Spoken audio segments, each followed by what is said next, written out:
look, personal disclosure, my moms and pops was beefing. My pops built a whole sheetrock wall at one point. What? He moved upstairs. Real talk. Right now, they figured it out. Yo, chill out, man. What's up? What's up? It is Lip Service. I'm Angela Yee. I'm Stephanie Santiago. I'm L'Oreal. And we have Doc in the Dude here. Dr. Kendell Jasper and Kainon Jasper are here with us. What's up, guys? What up? What's good?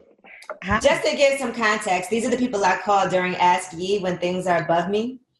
And so I have to call these guys to step in. And, especially right now with coronavirus, there's a lot of things going on. A lot of people are at home dealing with things they've never had to deal with before.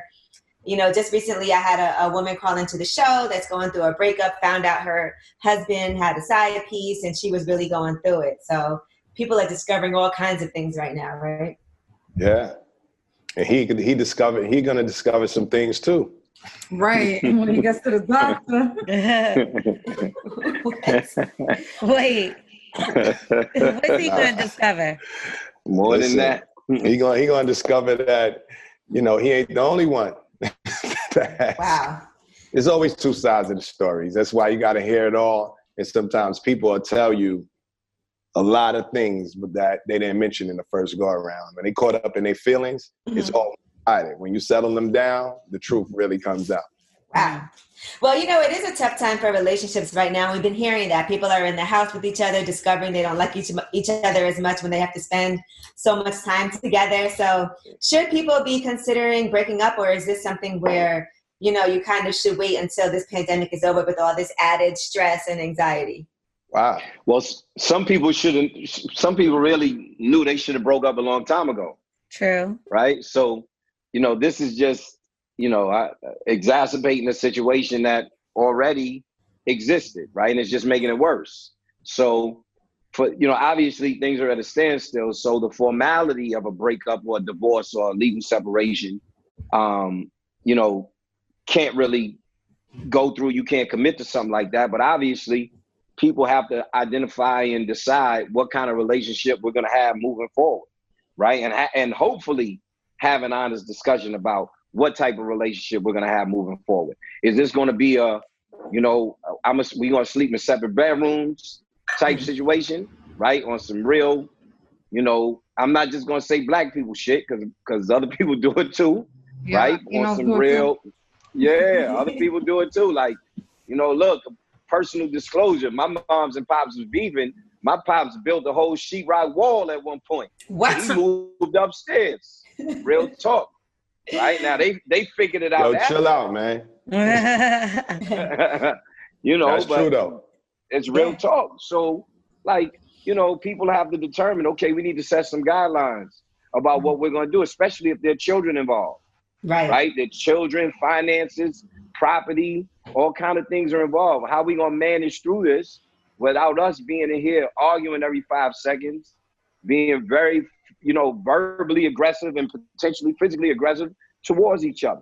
I'm sorry, I got to get a little, good energy spreading around here. This shit's starting to get a little thick, man. Like, talking about shit that our pops did when we was growing up. You're giving me bad trauma right now. My bad, Kate. But I will say right now, even for like for me, I live alone and I have family that lives close to me. And say my mother, she'll come by and I love my mom, but even in this space and time, it's like you said, Ange, it's so much tension, so much anxiety that even I get to the place where I'm I don't want nobody around me. But then when you're alone, you're damn, I'm all by myself. So It is a confusing time right now. And then it's still scary because we're losing people and stuff like that. So say you are up underneath somebody 24/7, right? Mm-hmm. What do y'all think is a good thing that y'all could do together to kind of get through it? Because technically y'all are going through the same thing together. Mm-hmm. And it may be something small that's making it tick. You know what I mean? But is there something that I don't know if it's just sitting down talking, maybe playing a game or something that you could kind of recommend would be good for something like that? Watch some free porn. Right, true. Of course, Angela would say that. But is that together or separate? Is the porn watching together or separate? Right. What are we doing? Together and separate. What's better? Right. Yeah. Well, but that might turn into an argument too, because she might not like the porn you trying to watch. Right, I agree. We beefing again. Like, nah, One and nine. Now we fighting again. Why you want to We watch? gotta start Why you want to do that? Damn, so Yeah, there's why we no doing solution. Oh, you like the Spanish girls, huh? You know. Yeah, like what's good? Like, why you know what I mean? Like, Put it on mute and you watch on your phone. I watch on my phone. I feel like even in this time, because I was just with my man, and I feel like in this time you just give each other space. Like, let him go do his thing in the house and go do your thing in the house and meet in the middle. You know. Well, that's considering if you have space. That depends on, some people may live in a 1-bedroom apartment. Some people may live in a studio. So that's space. Come on. But I'm saying, here's the thing though, right? It's hard. But go ahead, hold up, Kendell. So the thing is this: containment. Well, none of us are meant for containment. Right. So that's an adjustment that we all have to make. Period. You know what I mean? Mm-hmm. So there's going to definitely be some hurdles and some hiccups involved. No, I agree. Institute some patience, a little more patience, but you do need to separate. Nobody said you can't go outside. Right. You can't take a walk. You're just not supposed to be interacting with people and stuff like that. Mm-hmm. Yeah, but the other part of that you lose, right? And this is whether we're in a pandemic or not, right? A valuable lesson of this is considering someone other than yourself, right? Engaging in thought and activities that are somewhat selfless, right? And it originates with the idea that the physical distancing and the tracking of who you're around is, of course, for yourself, but also considering the other people who are in your circle. Because I may be someone who contracts this and may be asymptomatic. I may get around someone like a parent or a sibling or an extended relative who has a pre-existing condition who will respond to this virus in a vastly different way. Mm-hmm. So on the face of it, let's make that a more general practice. In a time of intense anxiety and fear and trepidation for people, consider other people. Now, what if, I was going to say, what if let's just say your significant other cheats on you, you find out, and he comes back in the house. What should you do then? I don't know. I would say, go back to her, give her consider him anyway. No. I would still say consider him anyway. No, I'm just kidding. Whoa. That's bad advice. Listen, no, hold on. No, who said bad advice? L'Oreal.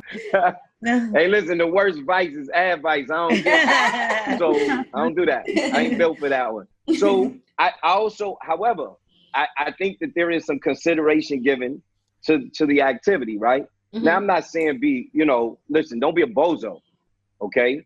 However, what you also have to understand is that people's circumstances are different, right? So what I advise people to do, number one, right? Here's what people do and they go wrong. Your spouse, your significant other is cheating on you. You know what you do? You run and you tell everybody, right? You call and you tell your girlfriend. Or that's what people do. Yeah. That's what people do, right? Listen, I can't believe what this SOB did to me, right? Now, what you do is you back yourself in the corner. You don't create space or an opportunity to say, hey, I may want to work this out. Now I have him or her around the same people that I just told that they did me dirty. Exactly. And now there's some animosity. Absolutely. That's going on, or some tension, right? Certain things are not for everybody's consumption. It's not everybody's business. No, seriously, not to interrupt. Like, I don't tell my friends when my man cheats on me until like months later. They're like, really? That happened? Mm-hmm. Because I don't want my friends to look at my man like he's an asshole all the time. Because I'm going to stay with him anyway. You know what I mean? I feel like when I tell someone is when I decide I'm really going to leave. When it's done. Mm-hmm. You know, and then that's when I'll tell everyone, because I know at the end of the day, I want myself to feel so crazy that like I can't go back. You know what I mean? Well, the other thing you could do is go see somebody, right? That's when you go and talk that process out. Mm-hmm. Yeah. Sometimes. Is that what we do? But real talk, sometimes you gotta speak to somebody who can help you better understand your counterpart's mindset. Not somebody who necessarily trying to fuck you, you know what I'm saying? But somebody who has your best interest at heart and who could be somewhat unbiased, right? So until they want to fuck you and then they start telling you bad advice. Nah, I mean, so sometimes it helps you see something in a different way. Right? What do you do? Oh yeah. Like honestly, if I have an issue with my lady, I'm not asking my boy about it. Right. Because he doesn't know. He doesn't have her type of mindset. If you want advice on a woman, more times than not, you should ask a woman who has some degree of experience. No. Because you know what? I gotta be honest. As a woman, I would be so mad if my man went and asked another woman that wasn't his sister or his mother. What if it was well, we never said who it would be. Right. That's a tough one because, like for instance, right, I have a really good friend who I grew up with, went to school with, and he would always ask me for advice on his girlfriend who became his fiance, but they broke up. But she got really mad about it when she found out, and she hated the fact that I knew a lot of his business. Me and him never have dealt with each other at all. Did he ever try to hit on you? Never. He actually was, when I was younger, my best friend's boyfriend. So we were all like family. See, but that says more about her. Right, that's what I thought. It says more about her. Yeah, I would recommend a professional, right? If we're going to get in a safe space, let's get an objective person that doesn't know anybody, right? And if they're a good professional, what they're not going to do is kind of tell you what decision you need to make. They're going to allow you to find the decision that you need to make on your own, right? And then support whatever decision that you make, and then help you spell out the pros and cons of whatever decision you decide. Yeah, but there's some nuances in between there that, the lines can get blurred with a professional, because the professional might not have the personal experience of your situation. The person who never been in a relationship or can't understand the contextual, nuances there, then it'd be difficult for them to give you some backstory. You don't know that person personally. Like, yeah, for instance, but go ahead. If you asked, let's say, our mother, or let's say one of our cousins, a female cousins who has some experience there and they know both parties, she can give you an idea of a woman's mindset to some degree. Or if you have a real close friend, as like Angela said, they're not romantically involved. So he can be like, yo, I know this is what he said, but this is that's what he meant. You know what I mean? You got to put your own insecurities aside sometimes. Yeah, but you also have to understand that we talk about feelings. She like, nah. Right, so we talk about feelings and emotions, right? So I think that professional, again, if they're good, they should have a good grasp of the discussion about emotions, feelings, and the management of those, right? Because even those nuances, what we're talking about is how this made me feel. Right. Your decision made me feel this way, right? And it's lent itself to a lack of trust, some aggressive thought towards you, right? All of those things. So even with those nuances, right, I may not fully understand the scope of it, but what I do understand is, hey, what are you feeling? Let's work through those feelings. How do you feel as it pertains to this decision versus that decision? And what's the pushback there? Yeah, right? Because keep that. Keeping it. No, because there are no rules, right? There's no rules, right? People always come with the idea, like, people always say, if he or she did this to me, I'm leaving. Like, I'm leaving. Right. Yeah, miss me with all that. And it happens to them, and then it happens right there. Right. Every case is different. What do you think about virtually cheating right now? Let's just say everybody's stuck in the house. They're bored, they're not going outside, but people might be online having conversations with people or on FaceTime and things like that. I'll ask this question. If you saw your dude's phone and he was texting somebody, how would you feel then? I feel like virtual cheating is the problem before all of this social distancing. Like, I don't want my man talking to anybody on the internet, on the text, all of that. I feel like it's cheating even if you don't see them. How about if you're doing something that I'm not supposed to see, you're cheating on me. I feel like it's increased though. It has, right? Because a lot of people are online more because they have nothing else to do. A lot of people are joining OnlyFans and stuff like that. It's true, so that they can Real talk. see certain things. So I do feel like that's still cheating to me. I don't know. And it's just making it Hold on. Mhm. If listen,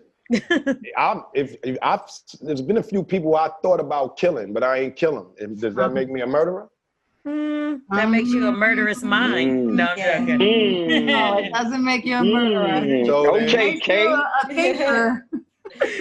But if you're still using your words, so that still could be a physical connection. Look, there's somebody I'm thinking about emotional. choking to death right now. Uh-oh. I'm just saying. But not on this call, right? Not on But this you call. can you can make someone fall in love with Y'all you know with him, words, though. though.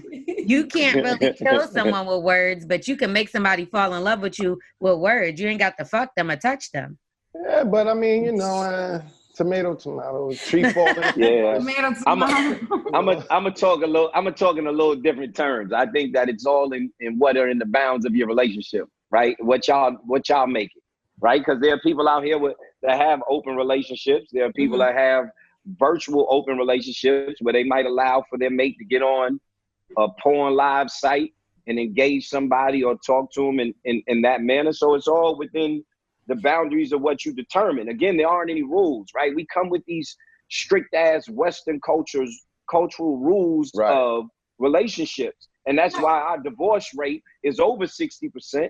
And then you go to the eastern parts of the world and their divorce rate is vastly different because they put a different emphasis on sex and relationships and communication. A friend of mine, she has, she works hard. She works maybe 50, 60 hours a week. She works hard. And now she's working from home. But before that, she allowed her man to be on all those sites just to entertain himself while she was at work because he doesn't have a job.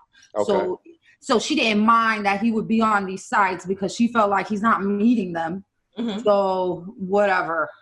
Right. So she was okay with that. And I found that totally weird. Right. And because he's also paying for those sites with her money. Right, exactly. Like, come on, man. She's supporting this hat. Now, let me ask you this. Let's talk about sex drive, right, while you're at home. Let's just say now we're home a whole lot more. My man wants to have sex all the time. I don't necessarily feel like it. What should we be doing to have that balance? Because sometimes we do it, we don't feel like it. We feel like if he's asking, we should give in. Or sometimes we're like, no, I just don't feel like it and his feelings are hurt. Where do you get that balance? I've never been in a position where a man ever asked me for sex, so I can't answer that question. Well, I'm telling you, the trick is you got to fake it. You got to be like, wow. Is that what we doing? Listen. Yeah. What would y'all like to hear? Let's just say you want to have sex. Listen. What works for you? Here's what happens, right? More often than not, what we come to find out is that women go to the same college when it comes to sex and sexual activity. They tend to use sex as a weapon, right? Really? In many, absolutely, in many forms, which means that, you say you never heard that, right? Yeah, I bet. Yeah, I bet. So I think that, like, most men are having a sexual thought every 7 seconds, right? So it's not uncommon for men's sex drive to be at a consistent, relatively healthy men to have a sex drive that is consistent, right? A baseline sort of consistency to it, because men don't engage or don't have as many physical changes as women do that will impact their drive at different times, right? Like close to menopause, older women will find themselves having their sex drive peak as they get closer to that reproductive change, so to speak, right? So we don't have those changes. Mm-hmm. However, what we end up with is it being utilized as a tool to maybe say, hey, listen, if you want to do this, or I'm going to punish you in that respect because you're not acting right. Right. Clean the bathroom, right? And then I'll fuck you. Yeah. Yeah. Like, or like, listen, maybe I'll give you some anal. Nigga, I'm salt bae, nigga. Like, come on. You're like, hey, what you want with that? You know what I mean? I'm about to run to the store real quick for you. But I think that's always the source of conflict in relationships. Mm-hmm. Sex, finances, communication. Yeah. Right? We could stick those in the ground. There's always gonna be beef about sex, right? Because there aren't many times where those drives physiologically will match each other. Right. So that's just more of a science issue. But I think that again in relationships, there's conversation and communication that had to be had, and there's some deals that might need to be made. Listen, there's 7 days in a week. Are we gonna agree to have sex 2, 3 days, 4 days? Like, how we doing this? Can we commit to it? Right? Is that something that we can commit to? And also, if there are weeks that we do fall off, let's not beef about it, because this week maybe we did it 4 or 5 times, and this week we only did it once. I never want to have that conversation. But no, that but seems listen, so unsexy to me. It's like honest conversation helps too. You know what I mean? Because we have our ideas or different ideas about sex. Some of it can be very impulsive. I want to get in. I just want to a quickie. Sex right now. Yeah. I want a quickie. Yeah, I'm ashamed of you, Kainon, but go ahead. Damn, that's what you do. From the grocery store looking good. Damn, Kay. You walked right into that one, Kay. You walked right into that one, Kay. And walked right out. Yeah, walked right out. So no pun intended. Walked right out, quick. No, but hearing your perspective helps us understand certain things too. It's like, look, a woman could tell you sometimes I want to be wooed into this. Mm-hmm. You know what I'm saying? Yeah, please, I love you. A little foreplay. Yeah, more than that, the mindset. You know what I'm saying? Set the temperament around here a little bit. Set the atmosphere a little bit, because I'm just not a destination for you like that. You know what I mean? I have a whole lot of things that allow me to react to you too. That's so empower him. Be like, there's some things that you can control here too. Right. Just like y'all do. Y'all have the power of seduction and things of that nature. Let us know that we got some things that could help influence you too, that you would like. Yeah. Like stop eating pork. I don't like the way you taste. How you know it's from the pork? Maybe he just tastes like the other bitch. Eating that swine. Not you. I'm just saying. I'm not talking about Yee. I'm talking about that could be the case with any man. You gotta watch them. It don't be what they eat all the time. Sometimes it's what they eat. Dirty. No doubt. Hey, listen though, pineapples, right? You gotta use some pineapples, yo. Mangoes. Gotta get your pH balance right. Drink some alkaline water. Do something. That does work for men as well as women. Yeah. I don't know about the pineapple shit, but the other day, me and my man, we was eating Sour Patch Kids, and I sucked his dick, and I swear to God, it tasted like Sour Patch Kids. It was amazing. It was probably stuck in your tooth. Yeah. I was like, what the fuck? Why is it so sweet? Wow. Oh my God. Well, listen, it kind of speaks to the point, right? Men, a lot of men probably won't say this, but they want to be wooed too. Mm-hmm. Right? Like, and a lot of that is about the idea that, more often than not, on birthdays, anniversaries, holidays, the pendulum is swung in a way where women expect for men to do something for them. Right? It's our anniversary. What you gonna do for us on our anniversary? Well, damn, ain't it both? It's both our anniversary, right? Like I didn't just marry you. You didn't just marry. Like, we married each other. So let's figure out a way to meet in the middle, right, and woo each other. And dudes, they want to, some will say, okay, I got a machismo. I ain't feeling that. Nah, like, listen, man, there's some thugs out here singing Michael Jackson too. Like, knock it off. Get him some sexy lingerie and finger him. Angela. Yeah, I don't know about that. Angela. We just got off the wrong. We just got way off the wrong exit. Whoa. Wait, no, can you really tell us like what's the best gifts y'all ever got? Because have you ever had a situation where you were wooed and like what was the best? Like, how can you describe it? Of course. I mean, I feel like I'm the total opposite. Like, I don't expect for my man to do a lot for me for my birthday or for holidays. I like to be the one to surprise them. Like, look, I got you this. Like, I'll buy whoever I'm dating, I'll buy them a Father's Day gift, even if they're not a father. What? Oh, no. I am, because he's my daddy. No. He's my daddy. So it's like, look, baby, it's Father's Day. Since you're my daddy, I bought you a gift. He's like, actually, I have something to tell you. I guess. Until you find out, we'd be like, really? Technically. I have like 8 kids. I just didn't want to say anything. Yeah. But yo, listen. I gotta break it to you. You talked about wooing, like, but in how to please each other and really set the temperament. You know, I think a lot of people are going through anxiety right now, right? Mm-hmm. Anxiety is heightened because the unknown. There's a number of reasons, but the unknown, like the untimely deaths, the country is in a frenzy and stuff like that. So we can't ignore that that's affecting our overall behavior. Right. You know what I mean? The paranoia is at an all-time high, and we're ingesting a lot of this. So it's coming out in different ways. You know what I mean? How are y'all dealing with some of the anxieties or the changes in your own households right now? Like as far as that's concerned. Weed. Yeah. Well, for me, I'm a person who I always have anxiety. I always say this, and I know y'all probably tired of hearing me say this. Like I'm a master social distancer. Mm-hmm. Even before this, but I had to say, being like that gives you anxiety when you go out in the world. You know what I mean? Like when you're around people, it gives you, it makes you paranoid. Like you're always looking over your shoulders from, isolating yourself so much. So I just feel like I really hope that people don't come out like that, like come out like me, worried to be around people, because I can't lie. I naturally have anxiety, but this is giving me more anxiety. And not even worried, just uncomfortable. Sometimes it's just like uncomfortable. Exactly. Mm-hmm. Yeah.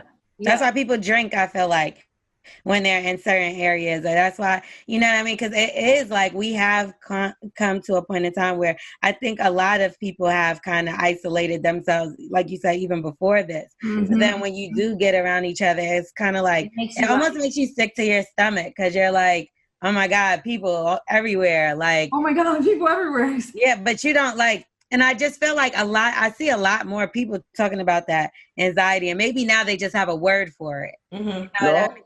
It's been there, but I tell you what, it's no. I mean, as far as these people that maybe they didn't know the word for it, is what I mean. So maybe now I'm seeing it a lot more because they now know what that means and they're putting 2 and 2 together. But I do think like you have to take a moment. Like I think what y'all said, going for walks and stuff like that, really does. You know what I do a lot too? I cook. So like even like making new things, like doing new recipes. There's something about that kind of like, it brings something out of me, like different. I don't know what kind of whatever, but it makes me happy a little. It's therapeutic for you. Yeah, it's therapeutic. You know what I found that has made me relax a little more, which is good for me because I probably should have been doing this. Is like Xanax. Please, if you find something, let me know. Send it to me. No, but what I find is, like staying busy in the house, cleaning up, or, even sitting down and praying. I know it sounds crazy. I pray out loud, and it sounds like I'm talking to myself, but I pray out loud and I try to be quiet and meditate. And I'm not going to lie, it does make me feel calm. It makes me feel a little more relaxed. Yep. No, for myself, I've been just making sure my diet is better. So I juice every single day. And that definitely helps. What you put in your body helps you mentally. Without a doubt. I've always felt like that. And definitely, like you said, L'Oreal, I make sure that if I haven't been outside in a while and the sun is out, I'll go in my backyard. I'll go for a walk. Mm-hmm. I just make sure that I do those things. And I stay in contact with people via text message, just check in, say what's up, maybe call people. We've been doing FaceTiming and things like that. So I'm not disconnected.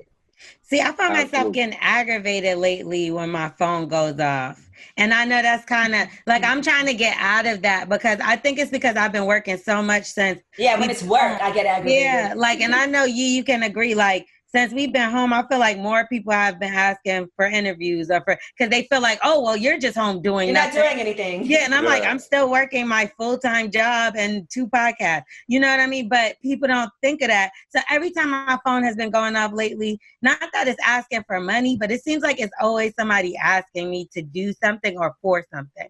So now it kind of aggravates me to the point where Saturday, Angela knows because she tried to call me, I completely had my phone like do not disturb everything, my messages, everything. Like, you can't contact me, because that was also giving me anxiety. Well, look at this. Look at the flip side of that. There are some people who don't get a call at all. Mm-hmm. Right. And I try to think like that. And loneliness can lead to depression. You know what I mean? And like right now, a lot of the calls, and Kendell will tell you, the suicide thought rate and the suicide rate is heightened right now, because now you have a highway for that anxiety to take another route, for that depression to take another route, because now you don't even get a chance to go, even if it was to go to your local Starbucks and that one person that you've seen every day, you know, that becomes a part of your life. Now that's removed. You realize you go to your apartment building or your home, and you be like, damn, I really don't even know my neighbors like that. Right. Nobody, I could be dead in here for 2 days and nobody would say nothing. You know, so the other part of that is that situational depression, situational anxiety, right, is upon us, right? Because people are in financial peril. Right? So if I'm stuck in the house financially, financially I'm losing, I'm having issues with the stimulus. Unemployment is not coming fast enough. That's still not enough to cover my bills, right? Situationally, I'm experiencing things that I didn't expect to experience, or I've never experienced before, right? And now I can't do anything about it. There's not an active process that I can engage in to help alleviate some of that stress and anxiety, right? So individuals who, okay, I'm kind of walking my life and things are going well, now I'm kind of been smacked in the face with something that I can't control. We're not getting good answers about when things are going to change. Right. We got an idiot leader all day. So now, you know, I don't have a coping mechanism for that. I've never had to deal with it. I don't know how to cope with it. Right? So what do? You know, my thoughts are running rampant. I don't know where I go from here. Right? How do I come out of this? Well, maybe the easiest thing for me to do is not exist anymore. Oh God. Right? And those become soft ideas that become very hard, and they're not just fleeting ideas that people have. Right? And that's already on top of the people who already have those thoughts on a consistent basis that they're fighting. Right? Because they walk this earth feeling like nobody really cares if I'm here or not. Right. Maybe I'm someone that nobody calls and they check up on. So that's a very real circumstance. Right? How my girls who I thought was my girls, damn, they ain't really my girls like that. My dudes that maybe he ain't really my dude like that. You know what I'm saying? So it can get really, really tough, because when that loneliness and depression sets in, your truth approaches you very, very fast. And that's a horrible feeling when you have no idea how to deal with it. And that's why it's important to check up on people who you know are by themselves. Absolutely. You know, that's a really selfless thing to do. Like, let me just drop her a message, or I haven't spoke to her in a minute. Like, you know, I have a friend that's going through a really tough divorce right now. And so I've been making sure, I'm like, hey girl, how you doing? I'm just checking in and just kick it with her, just because I know this is not an easy time to have to go through something. Now I have what checking on me, Ange, because you know I'm always I did check on you also. That bitch ain't never check on my ass. Oh, you just told me you had me on. You just told me you had me on Do Not Disturb. Anyway. One last question before we go for Doc and the Dude. So somebody emailed this in. My wife and I have been together for almost 5 years, and when we got together, she was thick in all the right places and somewhat toned, flat stomach, etc. Now she's gained almost 100 pounds, and when I suggest better eating habits or just going for a walk, she instantly gets angry and says I shouldn't care. I love and care about my wife, so what should I do? 100 is a lot. And let's keep it real. Right now, people are at home and they're gaining weight. Look. We're gonna keep it real. The fact is that he didn't marry you 100 pounds. That's a whole nother person. He did not marry that. I agree. Right? So if that's something you can control, then it's up to you to control it. Because first of all, marriage is a contract between two people in the state. It's a contract. So there's terms in this contract too. Right? So if you're not living up to some of those terms, or they can't be amended, then that contract should be broken. It can be broken. But I feel like she's getting angry. She's also getting angry because she probably knows she probably wants to lose the weight, and maybe she doesn't have a motivation. That's probably why she's getting angry, not because she's just mad at him, but she's like, you're supposed to love me for who I am regardless. He shouldn't care. She said he shouldn't care, and that's not true. He cares about her. But that's what her words was. She said he shouldn't care. At the end of I think that I think that's where kind of real and fantasy, right, don't go with each other, right? And this is a conversation that me and Kainon have and I have with people and couples all the time, right? This idea that, you know, through sickness and health, right? That's for better or for worse. For better, for worse, right? We get all that, obviously. However, the reality is that there are times when people's attraction to each other changes, right? Because we change, right? The things that we enjoy may change over time, right? And if there are things that are within your control, right? And there's a conversation to be had about it, it's not necessarily superficial, right? It's just the way that I feel. These are my thoughts. You can label them whatever you want, but as Kainon said, listen, we're in a relationship here, and there's a certain level that we need to maintain for our health. Number one, you gain 100 pounds, that's not healthy. No. Right.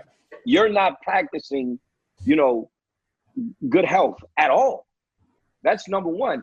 Number two, if I'm encouraging you to engage in a different practice and you're not accepting of it, then we need to identify what it's going to take for you to be accepting of it. Maybe I'm not the person that should be the messenger for you. Right. Maybe we should seek out some assistance and some support in a different way. Yeah, sometimes it's hard to hear that from the person very close to you. How did she get to 100? Like, why didn't you say, like, I would have been like, come on, let's go play basketball. I'm going to tell you why. I'm going to tell you why.